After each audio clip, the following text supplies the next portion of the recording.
오늘은 사라의 죽음인데 문제가 세 문제입니다. 간단하게 볼 수 있기 바랍니다. 1번 문제, 사라가 몇 세에 어디서 죽었으며 그때 아브라함의 마음이 어땠습니까? 그렇죠? 사라가 몇 세까지 살았죠? 127세까지 살았습니다. 성경에서 아마 여자의 나이를 밝힌 것은 아마 사라가 유일할 것입니다. 왜냐하면 그 사라는 모든 열방의 어미이기 때문에 특별히 사라에 대해서는 또 자세하게 나이까지 밝혔다고 볼 수 있습니다. 어디서 죽었죠? 가나안 땅 헤브론 곧 기럇 아르바에서 죽었죠. 아브라함은 브엘세바에서 살다가 나중에는 헤브론 마물의 상수리 나무로 돌아온 것입니다. 그러니까 사라는 하나님부터 이 가나안 땅을 너와 내 후손에게 주리라 한 그 약속을 받았지만 그 땅은 아직 차지하지 못했지만 그러나 주시기로 약속하신 그 가나안 땅에 가장 먼저 묻히는 그런 사람이 되었죠. 그 의미가 있는 것입니다. 그때 아브라함의 마음이 어떠했다고 했습니까?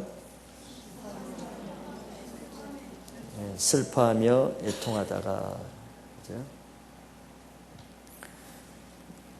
물론 육신적인 그런 애통함도 많이 있지만 특별히 참 평생을 영적인 동역자로 살다가 영적인 동역자가 떠나는 데에 대한 그런 아마 애통함이 또 많이 있었을 것입니다.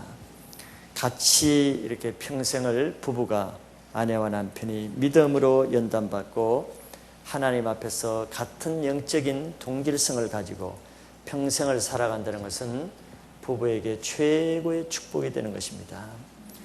그래서 결혼에서 가장 중요한 것은 성격이 맞고 조건이 맞고 이런 것은 그거는 영적인 면에서는 그렇게 변수가 되지 못합니다. 중요한 것이 못 되죠. 가장 중요한 것은 하나님 앞에 영적인 동질성을 가지고 있는 믿음을 가지는 것입니다.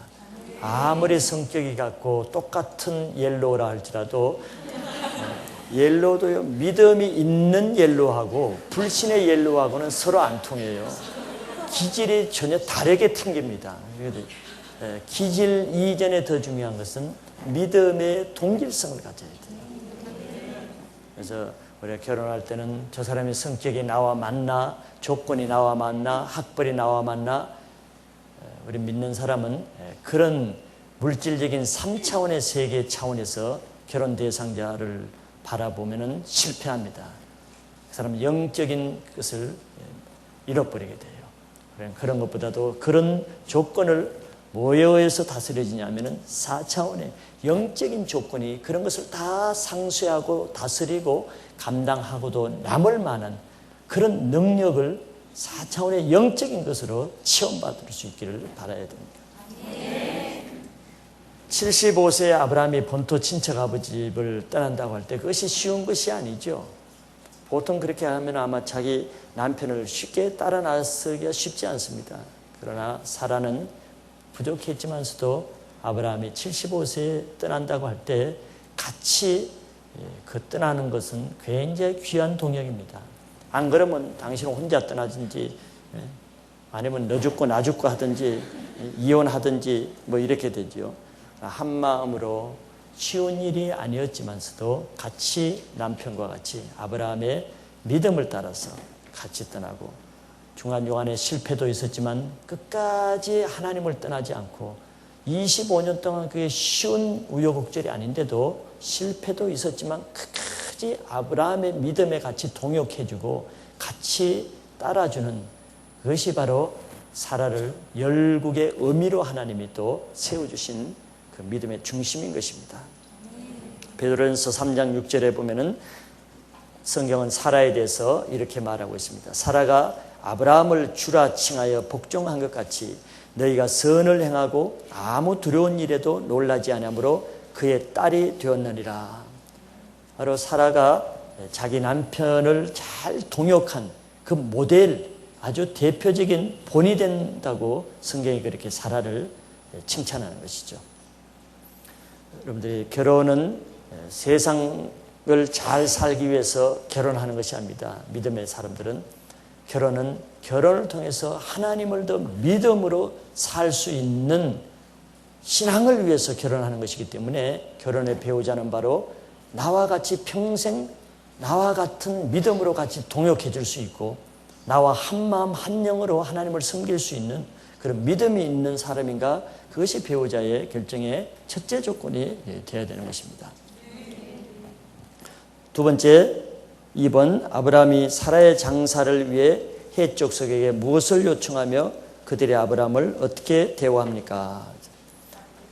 아브라함이 뭘 요청했죠? 헷 족속에게 사라의 매장지를 허락해 줄 것을 정중하게 요청했습니다. 아브라함은 나그네이기 때문에 그 지역의 헷 족속의 땅에 임시로 빌려 쓰고 있는 것뿐이에요. 자기 소유가 없어요. 이 나그네 인생이죠. 그때 헷 족속이 아브라함에 대한 반응, 대우가 어땠습니까?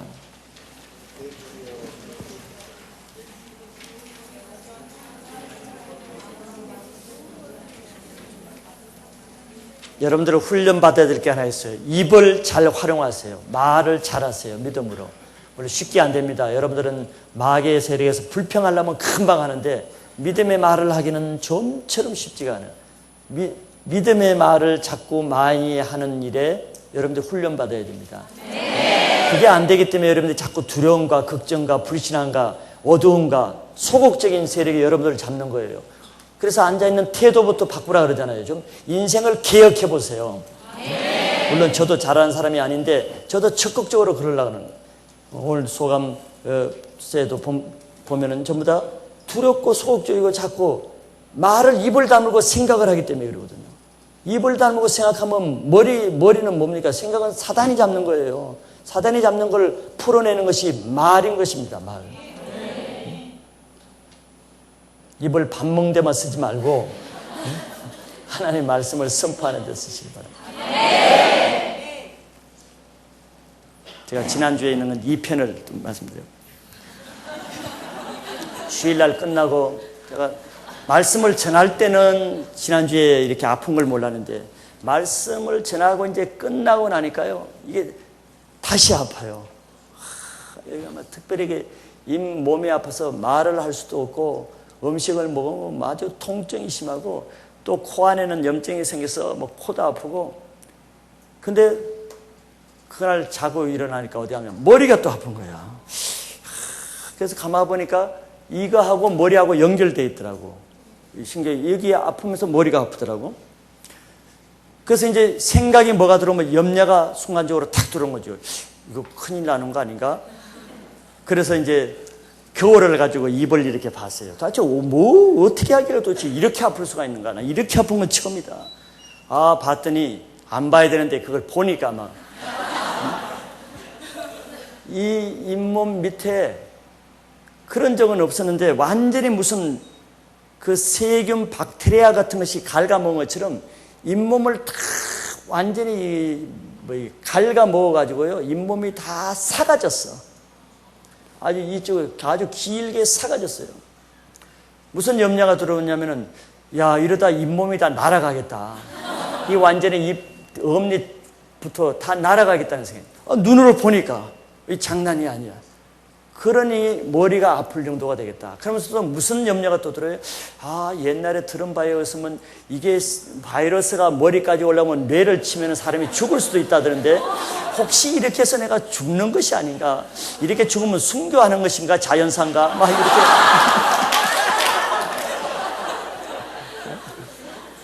이거 뭐 보통 아파야지. 보통 아픈 게 아니야.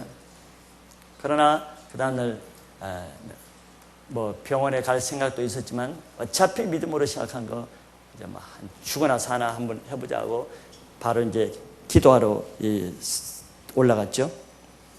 올라가서 계속 선포한 거예요. 말하기도 힘들어요. 말하기도 힘들지만 이걸 대고 이 코와 여기에 염증이 대고 근데 선포해가지고 나을 것 같지가 않아요. 이건 병원에 가야 될 것 같아요. 완전히 갉아먹어가지고 이런데 이게 선포한다고 살이 돋으려면 내가 생각하는 한 몇 달이 걸려야 그 살이 돋을 것 같아요. 이게 다 살이 완전히 이렇게 삭아가지고 없어졌어, 원살이. 그래도 하나님이 주신 것이 이 고난과 어려움을 주는 것이 하나님이 나의 믿음을 자꾸 테스트해가지고 믿음을 더 크게 하기 위해서 믿음을 훈련할 수 있는 기회를 주시는 것이 얼마나 감사해요.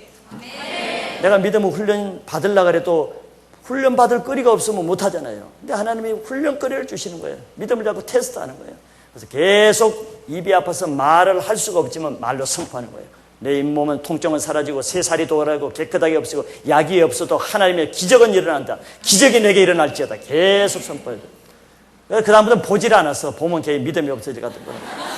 그것은 내려와 봤는데 어느 날 통증이 없어졌더라고. 내려와 보니까 도저히 뭐 한 달 안에는 복구가 불가능할 같은 그것이 내려와서 보니까 그저 조금 좁쌀만은 조금 남아있는데 그게 다 살이 와가지고 없어져요. 지금은 깨끗하게 없어졌어요. 근데 내가 계속 그냥 이렇게 입을 다물고 이거 죽지 않나? 이 박테리아가 뇌에 올라가서 이거 뇌를 지금 갉아먹지 않나? 뭐 이러면 사단에게 잡히는 거예요. 그러면 대부분의 사람이 그랬죠. 저도 과거에 그랬고. 이게 내가 출산하면 아무래도 재앙적으로 해야 되지 않나? 그러면 이 갈르면 이게 배가 얼마나 아플까? 나중에 또 그 생각에 잡히면 그렇게 재앙적으로 해야 돼요.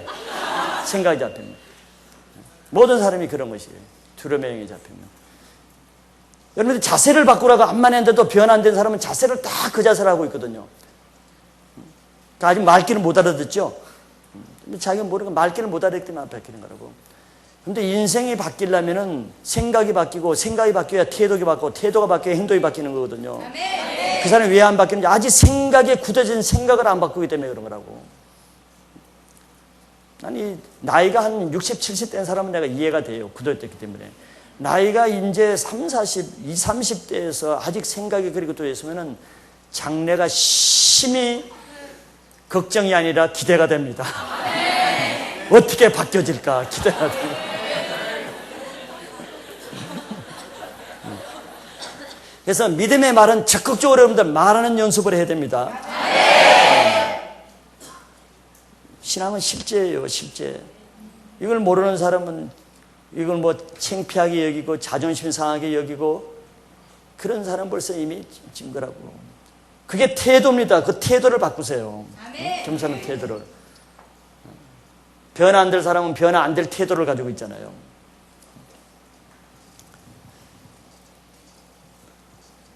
뭘 하다가 여러분들이 말을 안 해가지고 지금 해족속의 대우. 그래. 아브라함이 정중하게 아주 정중하게 그 해족속에게 땅을 좀 매장지를 달라고 그렇게 요청을 했죠.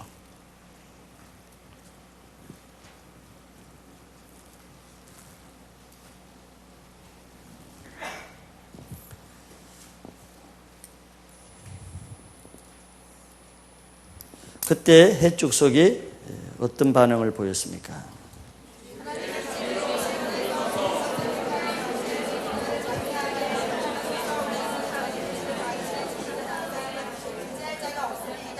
예, 잘했어요. 남이 듣든지 말든지 그렇게 얘기하면 되는 거예요. 예, 들리지도 않아. 그러나 그렇게 하면 되는 거예요. 자기를 위해서 하는 거예요. 자기 영이 풀리기 위해서. 그럼 자기가 풀리는 것입니다. 남이 아니라. 자, 그 해적성은 아브라함을 하나님의 방백이라고 불러요. 이건 대단한 것입니다. 그들은 믿지 않는 사람이에요. 하나님을 믿지 않는 사람입니다. 그럼에도 불구하고 아브라함에게 하나님의 방백이라고 대하는 것은 아브라함을 평소에 볼 때 자기들은 하나님을 믿지는 않지만 아브라함과 함께 한다는 것을 인정하지 않을 수 없는 그런 표징과 그런 실제적인 삶과 또 하나님의 도우심을 그들이 목도했기 때문에 그런 일이 가능한 것이거든요. 이건 아브라함의 영향력을 말하는 것이고 하나님과 아브라함이 어떤 관계를 가지고 신앙생활을 했는가 그거를 이방인들에게 벌써 보여주는 것입니다.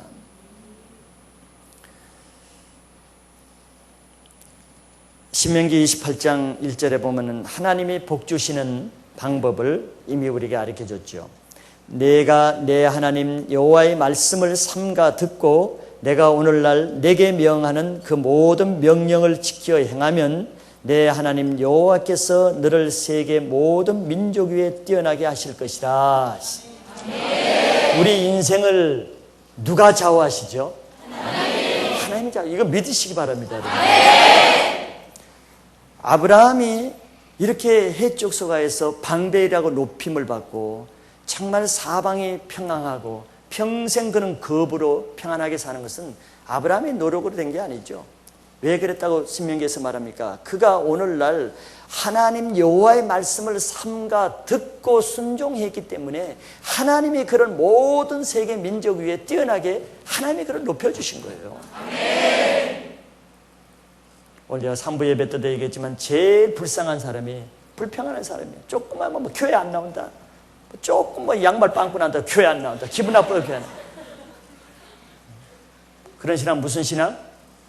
바퀴벌레 신앙. 바퀴벌레 신앙. 바퀴벌레는 뭐 목을 부스러기에 있으면 탁 나와서 하고, 목을 껴있으면 어디 들어가 처박혔는지 없어. 다 도망가고. 뭐 자기에게 조금 유익이 되면 나는 우리 교회가 너무 좋아. 기쁨의 교회밖에 없어. 그러다가 조금은 나게 말 한마디 하면 기쁨의 교회 나오는가 봐라. 안 나온다. 바퀴벌레 신앙. 바퀴벌레는 잡읍시다. 그런 사람이 하나님 높여주시겠어요? 하나님을 헌시짝처럼 자기가 버리고 떠날 그런 대상으로 보는데, 하나님의 교회를 언제든지 떠날 수 있다고 생각하는 그 믿음 중심을 하나님이 다 보시고 계죠. 내 기분이 안 맞으면 언제든지 이 교회 발로 차버릴 수 있다는 그 중심을 하나님 다 보시는 겁니다.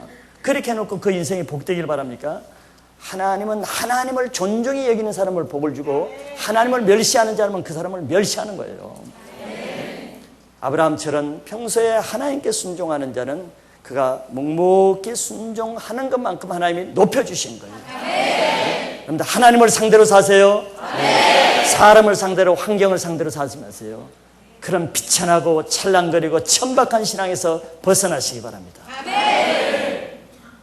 우선 어려움이 있다, 교회 가야지. 어려움이 있다, 기도해야지. 하나님을 사랑하는 사람은 당연히 그런 거 아닙니까? 어려우니까 교회를 떠나요? 마귀 짓이지. 어렵기 때문에 주님을 붙잡는 것이죠. 베드로가 물에 빠져가니까 아유 나를 왜 빠뜨려? 예수님 안 믿어요. 그럼 지가 빠져 죽지. 지가 빠져 죽지. 주여 내가 빠집니다. 도와주세요 하니까 사는 것이지. 멍청한 사람 빠진다고 했어요. 믿나 봐라. 내가 빠지게 놔둬. 그럼 지가 빠져 죽지. 그런 꼴이라고. 어려울 때마다 꼭 하나님 불평하고 뭐 교회 불평하고, 그러니까 자기가 더 인생이 더 꼬이는 것이라고. 하나님을 하나님으로 높이시면은 하나님의 여러분들 세계 만방에서 높여주시는 것입니다. 3번, 아브라함이 어떤 매장지를 어떻게 구하여 사라를 장사합니까? 자, 매장지는 어떤 매장지를 구했어요? 에브론에 있는 막벨라 구를 요청했습니다. 유대인들의 묘는, 매장지는 굴을 주로 이용합니다. 뭐 이게 파는 게 아니고. 그래서 굴은 건조한 지역에 있기 때문에 그 시신을 거기다 두면은 바싹 말라가지고 그대로 거기서 보관되는 것이죠. 그래서 굴을 요청하는 것입니다. 예수님도 아리마대 요셉에 파놓은 그 굴에 장사된 것이에요. 파놓은 굴에.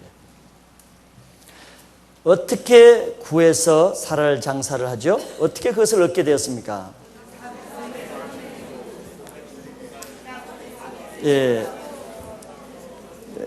여기 이제 히브리어 어법으로 우리가 얼핏 보면은 에브론은 그 밭 굴 주인이죠. 그 주인이 아브라함에게 선심을 쓰는 것처럼 우리 이제 어법이 그러죠. 당신은 그냥 매장하세요 이런 뜻이지만, 그들의 어법에 의하면은 꼭 그냥 준다는 뜻만은 아닌 것입니다. 정중한 표현이죠. 값은 은 400세겔이기는 하지만 돈이 문제겠습니까? 그러니 값은 안 줘도 상관없습니다. 이제 그 말을 그대로 옮기면 그런 뜻인데, 그런 값을 주면 받겠다는 뜻입니다. 그러니까 값을 얘기하죠. 안 받을 것 같으면 뭐 값을 얘기하죠. 왜 400세겔 얘기를 하겠어요? 받고 싶다는 것이죠. 에브론의 밭과 막벨라 굴을 아브라함은 그냥 갖지 아니하고 정당한 값을 치르고 정식으로 자기 소유로 매입했습니다. 당시 은 400세겔은 굉장히 큰 돈이에요. 그냥 싸게 세일해서 받은 것도 아니에요. 정식 가격을 다 준 가격입니다. 자, 이것이 아브라함의 물질관이죠. 아브라함의 물질관은 항상 깨끗하고 정당하기 때문에 하나님이 아브라함에게 물질의 축복을 주신 것입니다.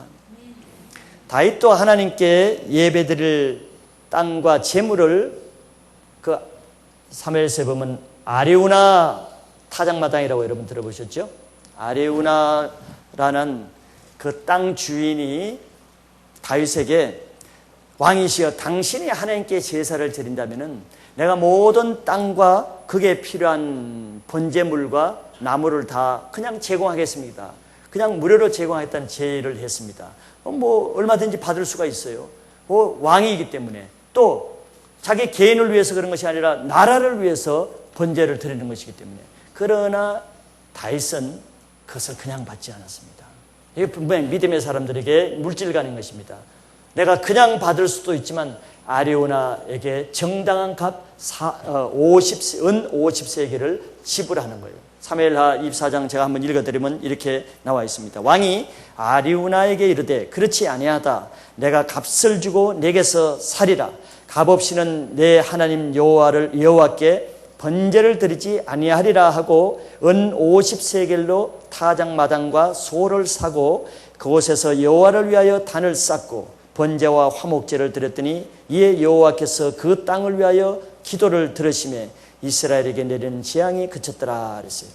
우리는 하나님 앞에 영적인 삶은요 항상 값지불을 요구하는 것입니다. 그래서 여호와 앞에 나올 때는 공수로 내게 보이지 말라 그러죠. 값지불을 요구하는 것이에요. 이게 신앙의 원리인 것입니다. 신앙이 안 자란 사람의 특징이 뭔 줄 알아요? 이 값지불을 하지 않는 것이에요. 다시 한번 제가 강조하지만 신앙이 여러분들이 정말 믿음이 자라기 위해서는 내가 심는 만큼 또 값지불을 하는 것만큼 그 열매를 거두는 것입니다. 그게 갈라디아서 6장 7절의 말씀이죠. 7절과 8절. 내가 심는 대로 거두는 거예요. 심는 대로. 신앙이 계속 안 자라는 사람은 값지불이 없어요. 값지불이. 값을 지불하지 않고 하나님이 주신 은혜는 공짜지만서도 은혜의 그 공짜하고 값지불하고서는 상충되는 것이 아닌 것입니다. 아브라함이 정당하게 400세겔을 받고 400세겔을 받고 굴을 샀기 때문에 앞으로 그 가나안 땅이 아브라함의 소유로 하나님이 주시는 것입니다. 왜? 이거는 심는 것이에요. 심는 것. 씨라 말이지. 씨. 믿음으로 심는 것이에요. 심는 씨라 말이에요. 믿음의 씨라 말이지. 씨로. 다윗도 아레우나 타작마당이 어딘 줄 아세요? 오늘날? 응? 아브라함이 이삭을 드린 모리아 산이 오늘날 어딘 줄 압니까?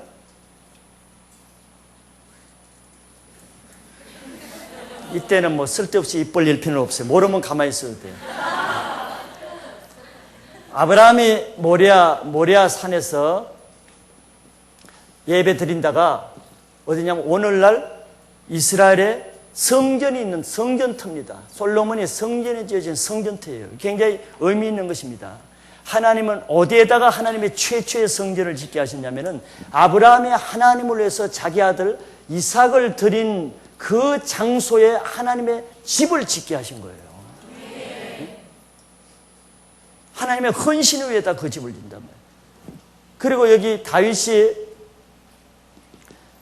아레우나 타작마당에서 제사를 드리는데 이 아레우나 타작마당이 무슨 장소냐면 바로 이 모리아 산인 것입니다. 성전터예요. 같이 연결되는 것입니다. 이것이 두 사람 다 여기에 믿음의 씨를 심은 거예요. 아브라함은 자기 이삭을 실어드렸고 다윗은 은 50세겔을 사가지고 황소를 가지고 하나님께 번제를 드는데 이것이 나중에 최초의 하나님의 성전 자리가 되는 것입니다. 믿음의 씨를 심는 대로 그것을 하나님이 거기에서 열매를 거두게 하시는 거예요. 그래서 영적인 신앙생활을 하는 원리는 항상 부동호 원리라 그러죠. 갑지불이라는 것은 주는 것, 받는 것입니다. 이거는 영적이고 육적인 것이 다 포함되는 거예요.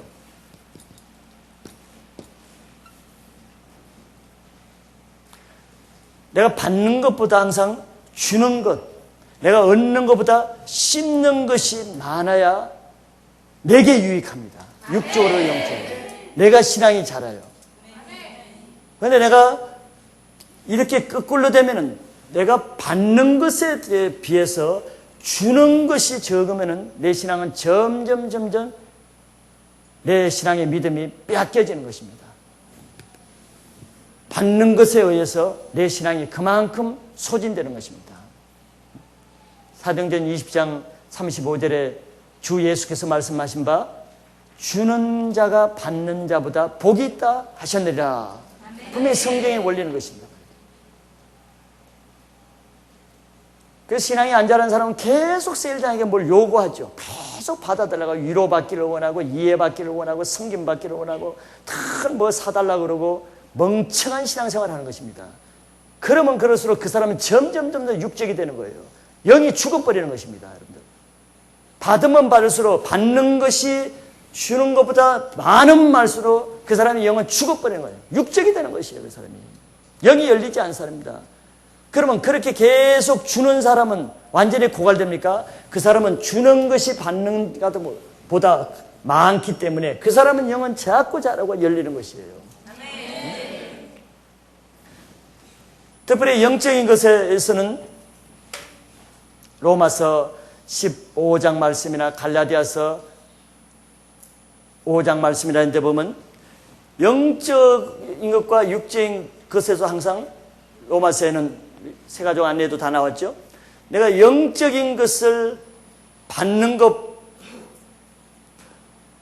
것이 더 크고 육적으로 주는 것이 더 적으면은 내 영이 이것은 소멸되는 것입니다.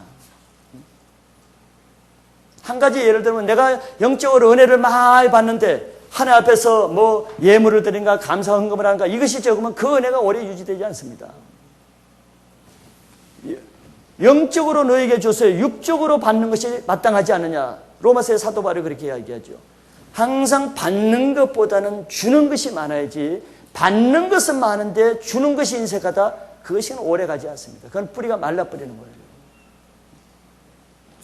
아브라함이 에브론으로부터 구울을 그냥 받을 수도 있었지만 그렇게 받으면은 그 굴값보다도 아브라함의 신앙에서 더 많은 손해를 가져옵니다.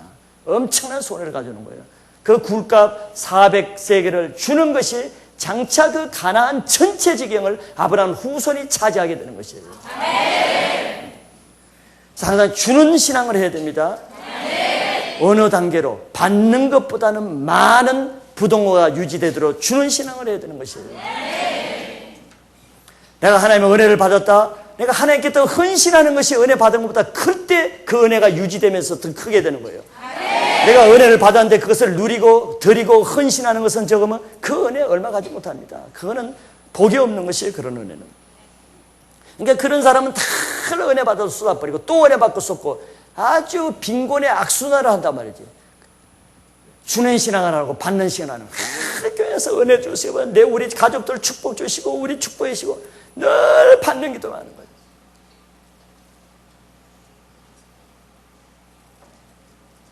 제가 그저께인가 며칠 전에 새벽 기도를 하는데요. 하나님이 그걸 알려주세요. 저도 믿음이 아직 연약하기 때문에 달라는 기도가 많이 하는 것을 제가 가만히 보니까 그런 것 같아요. 근데 그날은 하나님의 감동을 주셔서 뭐 달라는 기도 안 해서 성령 충만해달라, 은혜 달라, 말씀 달라 뭐 그런 기도를 하지 않고 하나님의 은혜를 주시는데 뭘 하냐면 계속 삼위일체 하나님께 영광 돌리고 감사한 기도를 먼저 선포하게 하더라고요. 네. 나를 창조하신 하나님 감사합니다. 나를 구원하신 예수님, 나 예수님 너무 사랑합니다. 나에게 성령을 체험하게 하신 성령님 감사합니다. 이 세 분 하나님을 계속 감사하고 찬양하고 사랑의 고백을 하게 했어요. 하나님 사랑합니다. 이 사랑의 고백을 하니까 막 주님의 사랑이 막 물밀듯이 오는 거예요. 그러면서 주님이 그 하시는 음성이 뭔 줄 아세요?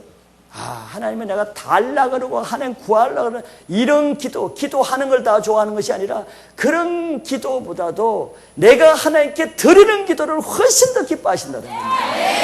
하나님 내가 영광 돌립니다. 하나님 감사합니다. 하나님 주님 내 사랑합니다. 나는 정말 베드로보다도 저는 주님을 더 사랑해요. 이런 고백을 주님이 얼마나 기뻐하시는지 몰라요. 거기에서 바로 우리는 주님의 마음을 읽을 수 있는 거예요. 바로 내 얘기처럼 달라 그는 유치한 신앙인 것입니다. 그거는 아주 정말 미약한 이기적인 신앙이에요. 우리의 기도와 우리의 신앙이 한번 체크를 해보세요. 맨날 교회 와서 누구 받으려고 그러나, 세일장에서 받으려고 그러나, 교회로부터 받으려고 그러냐, 목회자를 받으려고 그러나, 물론 그게 은혜도 포함되고 능력도 포함되고 성령의 은사도 포함돼요. 무엇이든지 받으려고 그러는 신앙은 아직 유치하고 고갈된 신앙입니다. 그러나 여러분들 드려보세요. 찬양을 통해서 하나님께 마음껏 영광 돌려버리고요, 기도를 통해서 하나님께 찬양하고 영광 돌리고, 그래서 입을 열라 그런 거랍니까? 아까 그런 입을 열어서 하나님께 드려지는 기도를 하고 그런 입을 사용해야지, 입만 열면 늘 달라는 거예요. 그건 유치한 신앙인 것입니다. 주는 신앙을 해야 신앙이 자라는 것이에요. 주는 신앙.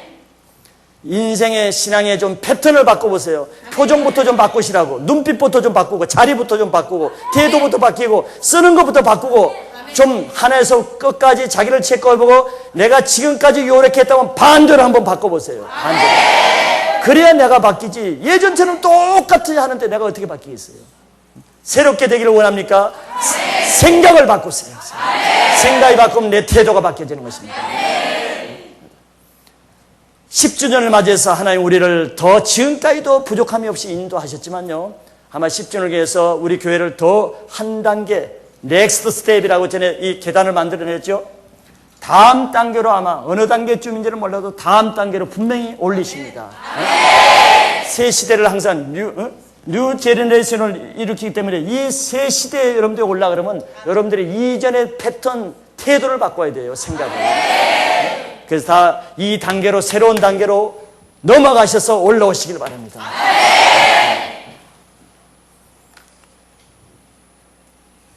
4번 아브라함의 해적소로부터 매장지를 구하는 방법을 통해서 무엇을 배울 수 있습니까? 이거는 적용 문제죠.